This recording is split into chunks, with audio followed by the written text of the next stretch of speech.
Hello guys, कैसे हो आप सब। आज हम करने वाले हैं स्टैट्स। अब से हम थोड़ी सी स्टैट्स की सीरीज़ भी चलाएंगे। तो फर्स्ट ऑफ ऑल स्टैट्स की ओरिजिन ये कहाँ से आया है।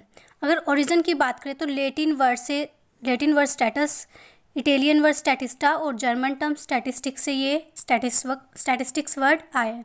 इन तीनों का मतलब पॉलिटिकल स्टेट होता है। अब पहले के टाइम पे क्या होता था, स्टैटिक्स का सिर्फ स्टेट गवर्नमेंट यूज़ करती थी एडमिनिस्ट्रेटिव पर्पज़ के लिए। सिर्फ दो ही पर्पज़ होते थे उनका यूज़ करने के लिए। पहले तो वो देखती कि यंग मैन कितने एक कंट्री में, इसके लिए वो स्टैटिस्टिक का यूज़ करती थी। और दूसरा जो है कि कितनी हमारे पास लैंड होल्डिंग्स है, ताकि हम वो क्या कैलकुलेट कर सके, लैंड रिवेन्यू कैलकुलेट करने के लिए वो स्टैटिस्टिक का उपयोग करती थी।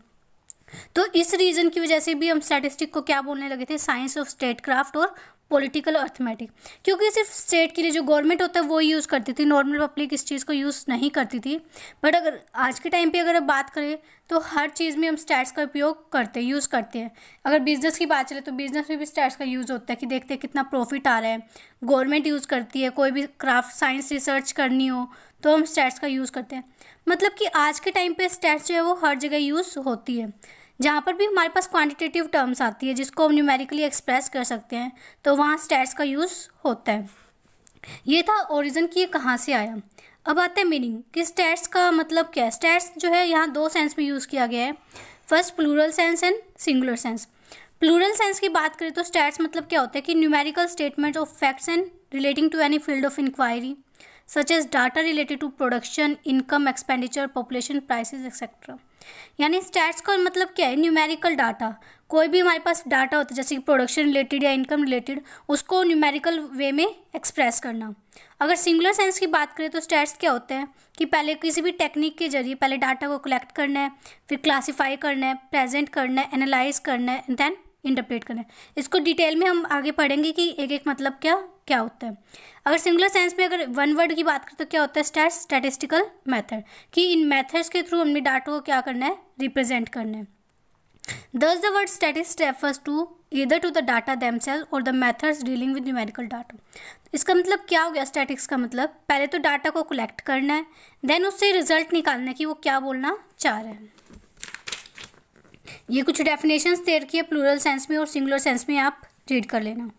अब नेक्स्ट टॉपिक है फीचर्स और characteristics of statistics in numerical data. Numerical data मतलब हम प्लूरल सेंस में बात करें, जैसे कि हमने पढ़ा था कि दो सेंस होते हैं, प्लूरल और सिंगुलर। तो प्लूरल में क्या बोला जाता है, न्यूमेरिकल डाटा, और सिंगुलर में स्टैटिस्टिकल मेथड। तो ये फीचर्स पढ़ रहे हैं हम प्लूरल सेंस में। फर्स्ट है एग्रीगेट ऑफ फैक्ट्स।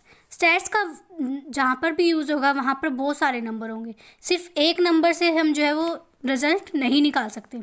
अब एग्जाम्पल की बात करें, if it is stated that there are 1000 students in our college. अगर मैंने ये बोल दिया कि एक कॉलेज में 1000 स्टूडेंट्स हैं, तो इससे क्या रिजल्ट निकलेगा, कुछ नहीं।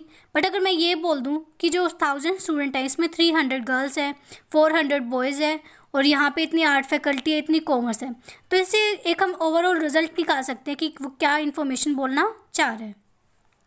तो बेसिकली इस एग्रीगेट ऑफ फैक्ट्स में क्या है कि सिर्फ सिंगल नंबर से हम स्टैटिस्टिक्स नहीं निकाल सकते। जब हमारे पास बहुत सारे नंबर होंगे, एग्रीगेट ऑफ फैक्ट्स होंगे, तब वहाँ हम स्टैट्स का यूज़ कर सकते हैं। सेकंड है न्यूमेरिकली एक्सप्रेस। स्टैट्स हमेशा क्वांटिटेटिव टर्म में होता है, उसको हम क्वालिटेटिव एस्पेक्ट्स में नहीं मेजर कर सकते। अब मैं सपोज बोलूँ कि Rohan is small and Sohan is big, तो हम ये कोई रिजल्ट नहीं निकाल सकते स्टैट्स में। अगर हम ये बोले कि कपिल की हाइट इतनी है 6.2 और गावेशकर की इतनी है, तो एक हमें सेंस दे रहा है, कंपैरिजन कर पा रहे हैं कि वो उससे बड़ा है, वो उससे छोटा है। क्वालिटेटिव एस्पेक्ट्स में हम कभी भी स्टैट्स को एक्सप्रेस नहीं कर सकते। Stats express in form of numbers. Third क्या है, affected by multiplicity of causes. Stats are not affected by single factor. Stats जो है वो बहुत सारे फैक्टर से अफेक्ट होता है, सिंगल फैक्टर से नहीं होता। सपोज एग्जांपल दे रखा है, 30% rise in prices may have been due to several reason. किसी भी प्रोडक्ट की अगर प्राइस राइज हो रहा है 30% से, तो ये बहुत सारे रीज़न हो सकते हैं उसके, जैसे कि सप्लाई में कमी आना या डिमांड बढ़ना या पावर की शॉर्टेज होना। यानी कि स्टैट्स हमेशा बहुत सारे फैक्टर से अफेक्ट होता है, सिंगल फैक्टर से नहीं होता। फोर्थ है रीजनेबल एक्यूरेसी। रीजनेबल एक्यूरेसी में क्या है, हम जब भी A reasonable degree of accuracy must be kept in view while collecting statistical data। ये एक्यूरेसी किस पे डिपेंड करती है, इन्वेस्टिगेशन पे, कि हम कैसे इन्वेस्टिगेशन कर रहे हैं, हमारा नेचर क्या है, हमारे पास क्या क्या रिसोर्सेज है, उन सब के बेसिस पे हम अपनी एक्यूरेसी को डिसाइड करते हैं। जब भी स्टैट्स निकालते हैं तो उसमें हमेशा यूनिट सेम होनी चाहिए।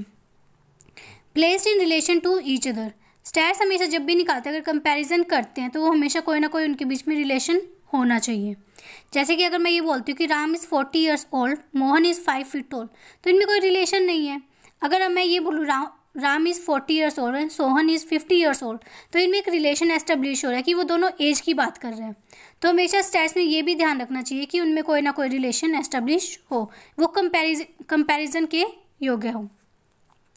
6 है प्री डिटरमाइंड पर्पज़, जब भी हम किसी डाटा को कलेक्ट करते हैं तो हमारा कोई एक ऑब्जेक्टिव होता है कि हम किस पर्पज़ के लिए वो इन्फॉर्मेशन कलेक्ट कर रहे हैं। हम ऐसे ही रैंडमली कोई भी इन्फॉर्मेशन कलेक्ट नहीं करते हैं।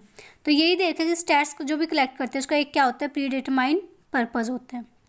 7 है न्यूमरेटेड और एस्टिमेटेड, स्टैट्स मतलब कि जब भी वो डाटा को हम कलेक्ट करते हैं वो क्या तो न्यूमरेशन बेसिस होता है या फिर एस्टिमेट बेस, क्योंकि अगर इन्वेस्टिगेशन का फील्ड देखें तो बहुत वाइड मतलब कि लार्ज होता है। तो इस टाइम पे हम क्या कर सकते हैं, एस्टिमेशन जो है हमारे लिए हेल्पफुल होगा। जब भी हम डाटा को कलेक्ट करने वो एक सिस्टमेटिक मैनर में कलेक्ट करते हैं सो डैट हम यूज़फुल इन्फॉर्मेशन उससे निकाल सकें। तो ये था हमारा प्लूरल सेंस में फीचर्स। अब सिंगुलर सेंस में बात करें कि डेफिनेशन दे रखी है कि पहले सिंगुलर सेंस स्टैट्स का मीनिंग क्या होता है कि स्टैटिस्टिकल मेथड कि कैसे हम डाटा को कलेक्ट कर रहे हैं, क्लासीफाई कर रहे हैं, प्रेजेंट कर रहे हैं, एनालिसिस कर रहे हैं।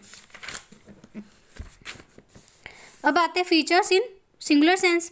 फर्स्ट है कलेक्शन ऑफ डाटा, पहले हम क्या करते हैं जो भी हमने ऑब्जेक्टिव है उसके थ्रू हम क्या करेंगे, पहले अपने डाटा को कलेक्ट करेंगे। Collection of relevant data, data क्या हो, रेलेवेंट हो, जो भी हमारा ऑब्जेक्टिव है उससे रिलेटेड हो। इरेलेवेंट डाटा जो है नहीं होना चाहिए क्योंकि उससे वो टाइम वेस्ट होगा, वो हमारे काम नहीं आएगा। तो फर्स्ट ऑफ ऑल क्या है कि हम डाटा को कलेक्ट करें।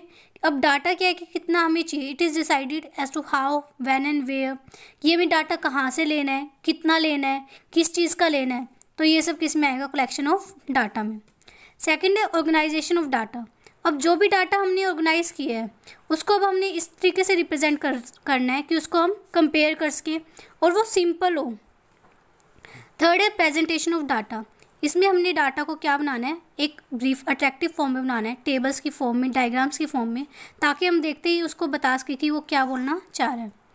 फोर्थ है एनालिसिस, इसमें हम क्या करेंगे, कंक्लूजन निकालेंगे कि जो डाटा हमने रिप्रेजेंट किया है वो हमें क्या बता रहा है। एंड लास्ट है इंटरप्रिटेशन ऑफ डाटा, उस डाटा को अब हम कंपेयर करेंगे ताकि उससे हम कोई ना कोई एनालिसिस निकाल सकें। Thank you.